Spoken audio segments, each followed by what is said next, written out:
Bonjour, je suis le docteur Marion Mur, anesthésiste au CHU de Toulouse et membre de l'équipe Bloc. Je vous fais un rapide cours sur le cathéter intra-osseux et sa place en anesthésie-réanimation. Alors, quelle est la place du cathéter intra-osseux dans notre pratique en anesthésie-réanimation?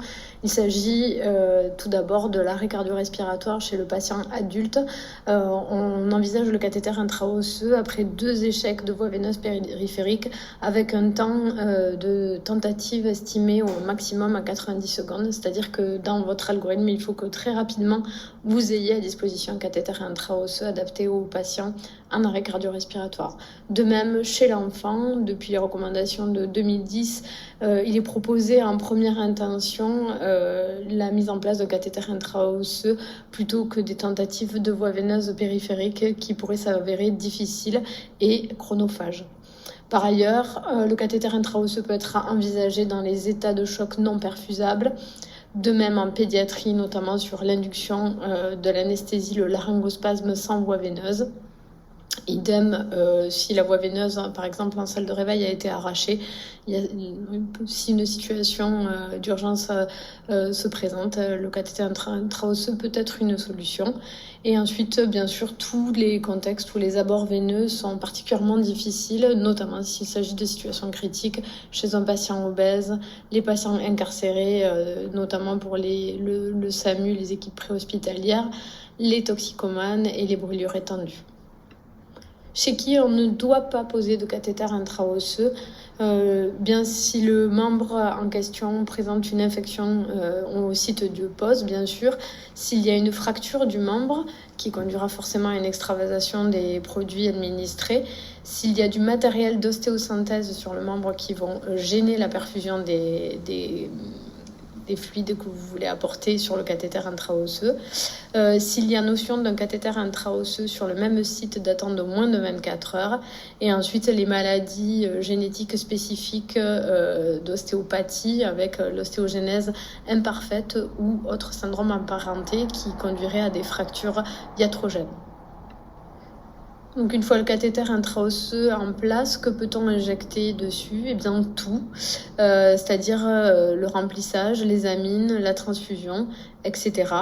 À noter que seule la nutrition parentérale et la chimiothérapie sont bien sûr contre-indiquées sur un cathéter intra-osseux. Quels sont les débits d'injection qui sont autorisés sur un cathéter intra-osseux? Eh bien, du moment où les fluides que vous voulez passer, les médicaments que vous passez sont passés sous pression, vous allez avoir un débit qui peut monter jusqu'à 140 ml minute. En termes de comparaison, je vous ai mis les cathéters verts, donc 18 gauges, vont jusqu'à 109 ml minute, un cathéter orange de 16 gauges jusqu'à 205 ml minute. Donc on voit qu'on est dans une gamme de débits très importante. La pharmacocinétique et la pharmacodynamie des médicaments administrés sur les cathéters intra-osseux vont être proches de l'utilisation de ces mêmes médicaments sur une voie veineuse centrale. À noter que le temps de pause du dispositif voie veineuse centrale comparé à un cathéter intra-osseux sera bien sûr en faveur d'un cathéter intra-osseux qui est posé très rapidement. Nous voyons maintenant les sites de pose du cathéter intra-osseux avec le site préférentiel qui est au niveau du tibia proximal sur la face médiale, c'est-à-dire à l'intérieur de la jambe, que ce soit chez l'adulte et chez l'enfant. Vous voyez sur le squelette également les différents sites de pose qu'on va détailler par la suite. Cette diapositive vous présente sur la ligne du haut les sites d'insertion du cathéter intra-osseux chez l'adulte et sur la ligne du bas en pédiatrie et néonatologie. On voit que chez l'adulte, les sites préférentiels vont être donc le tibia proximal, puis l'humérus proximal et enfin le tibia distal. Tandis que chez l'enfant, ce sera le tibia proximal, de même que chez l'adulte, et ensuite le fémur distal et le tibia distal comme chez l'adulte. Le site d'insertion à privilégier chez l'adulte et chez l'enfant est donc le tibia proximal. Il s'agit d'abord de repérer la rotule du patient, puis de mesurer avec les travers de doigts du patient, donc ce qui est très important, de bien prendre la largeur des doigts du patient, de mesurer 2 travers de doigts en dessous et Ensuite, de se décaler de 2 travers de doigts en dedans vers l'intérieur de la jambe afin de repérer la zone de ponction du cathéter intra-osseux. L'humérus proximal peut aussi être ponctionné chez l'adulte, notamment s'il est incarcéré, mais également chez l'enfant au moins supérieur à 5 ans. Il s'agit d'empaumer l'épaule du patient en mettant ses 2 mains, de repérer avec ses pouces la tête de l'humérus, l'espèce de balle de golf qu'on sent sous ses pouces. Et puis on conduit une ponction qui là ne doit pas se faire à 90 degrés mais bien avec un angle de 45 degrés vers le bas afin que l'aiguille s'insère dans la tête de l'humérus et pas dans les parties molles. Pour ce qui est du site au tibia distal, vous voyez à gauche l'illustration pour l'enfant et à droite l'illustration pour l'adulte comme précédemment. Il s'agit de repérer au niveau de la cheville la malléole interne, donc à l'intérieur de la jambe, la partie la plus saillante, et de mesurer soit un travers de doigt, soit 2 travers de doigt en fonction de pédiatrique et adulte, et d'installer le cathéter intra-osseux au niveau du tibia à cet endroit. Le site d'insertion au fémur distal est réservé à la pratique en néonatologie. Malgré ce qu'on pourrait croire, la pose du cathéter intra-osseux n'est pas franchement douloureuse en soi, c'est-à-dire le geste de vissage ou de perforation de la corticale osseuse n'est pas en soi le plus difficile. C'est bien la première injection sur le cathéter intra-osseux qui va être extrêmement douloureuse pour le patient. Il est donc apparu des protocoles avec l'utilisation de xylocaïne, 0,5 mg par kilo, que l'on va délivrer millilitre par millilitre afin de réaliser une analgésie efficace lors de l'utilisation du cathéter intra-osseux. De manière caricaturale, on a 2 types de dispositifs. Les dispositifs avec perceuse, comme l'EasyIO de Silvert Medical, ou les dispositifs à percussion manuelle, comme le Cook.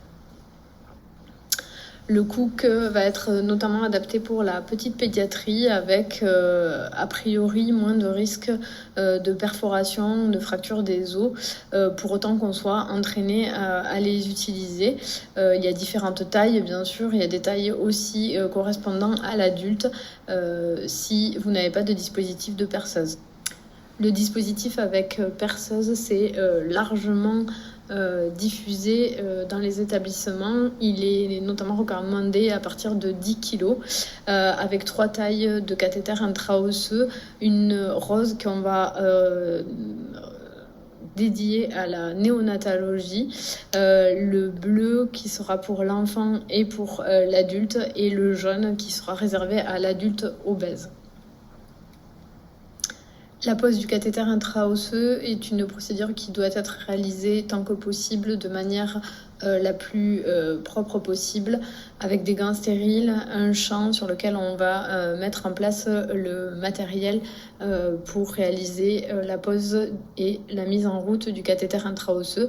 Dans le matériel, on n'oubliera pas la poche de contre-pression ou une seringue sur laquelle les alarmes de pression peuvent être modifiées.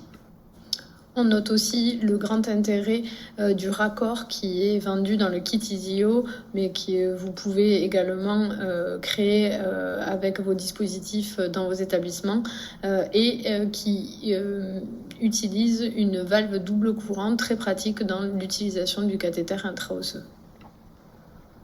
De manière générale, comment se passe la pose d'un cathéter intra-osseux? Il s'agit de décider du site de ponction et de réaliser une détertion en 3 temps. Ensuite, chez le nouveau-né comme chez l'adulte, il faudra immobiliser le membre désigné, soit par quelqu'un qui maintient le membre, soit par la mise en place de supports, c'est-à-dire des serviettes roulées, des géloses. Ensuite, la technique de ponction doit absolument respecter la règle de passage de la peau jusqu'à la corticale avant la mise en route de la perceuse ou avant les mouvements de rotation, percussion avec le cathéter intra-osseux. Une fois que la corticale est franchie, on va ressentir une perte de résistance franche qui doit faire stopper immédiatement la progression du cathéter intra-osseux, le risque étant sinon de perforer la corticale postérieure. Une fois le cathéter intra-osseux en place, lorsqu'on lâche le dispositif, l'aiguille doit tenir seule, ce qui est un bon critère de réussite de votre installation. On revoit ici quelques subtilités de la pose en fonction de la technique qui est choisie. Donc avec la perceuse, de bien maintenir le membre, de piquer à 90 degrés de la surface osseuse, de piquer donc jusqu'à sensation d'avoir touché la corticale osseuse, puis actionner la perceuse qui doit être arrêtée dès que vous avez la perte de résistance. Si vous avez un cathéter intra-osseux à percuration manuelle, il faut prendre le trocar au creux de la main, dans la paume de la main, le pouce et l'index à 2 cm de la pointe afin d'avoir de la force, mais d'être suffisamment précis lors de votre ponction. Vous réalisez des mouvements de rotation jusqu'à la perte de résistance où il faut s'arrêter de progresser pour les mêmes raisons qu'abordées précédemment.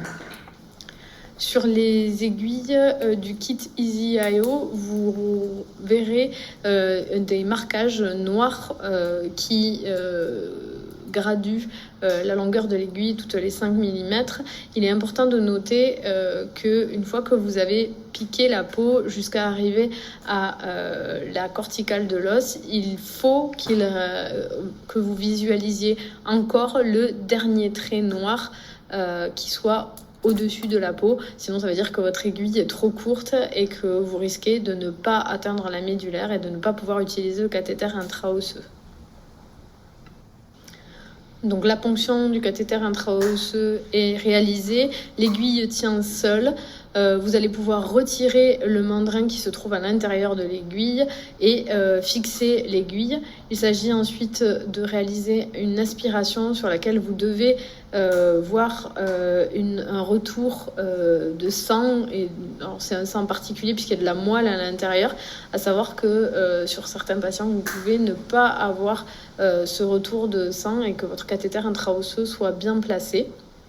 Une fois que ce test d'aspiration a été concluant, vous allez pouvoir réaliser le flush, donc au moins 5 ml pour un enfant et au moins 10 ml pour un adulte. Il s'agit de dégager la médulaire de l'os, des éléments figurés du sang, et afin de permettre ensuite la perfusion des médicaments au débit que vous souhaitiez.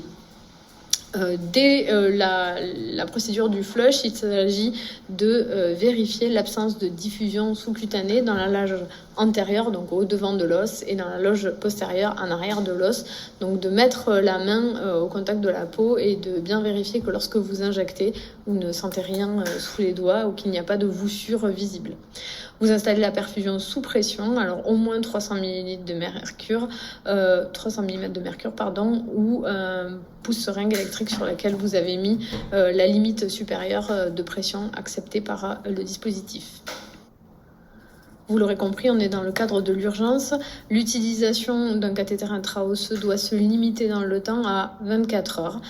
Il s'agit donc, dès la situation stabilisée, d'envisager comment sera remplacé le cathéter intra-osseux par un dispositif plus commun, une voie veineuse périphérique ou une voie, un abord central. À noter que le rinçage du cathéter intra-osseux ne doit se faire que par du sérum physiologique afin d'éviter les nécroses médulaires qui peuvent arriver sur des solutions hyperosmolaires. Encore une fois, la perfusion se fait sous pression à au moins 300 mm de mercure.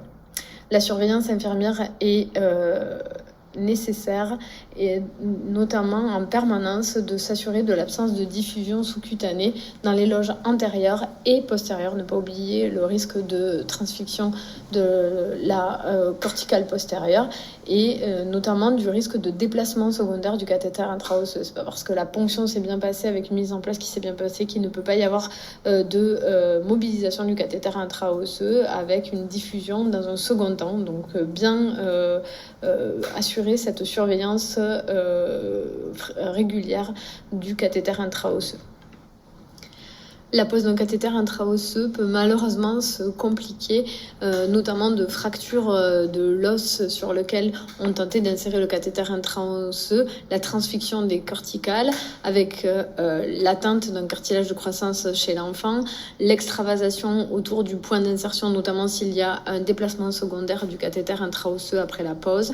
Vous pouvez aussi observer une infiltration sous-périostée ou sous-cutanée des médicaments que vous administrez. Également observer des lésions épiphysaires.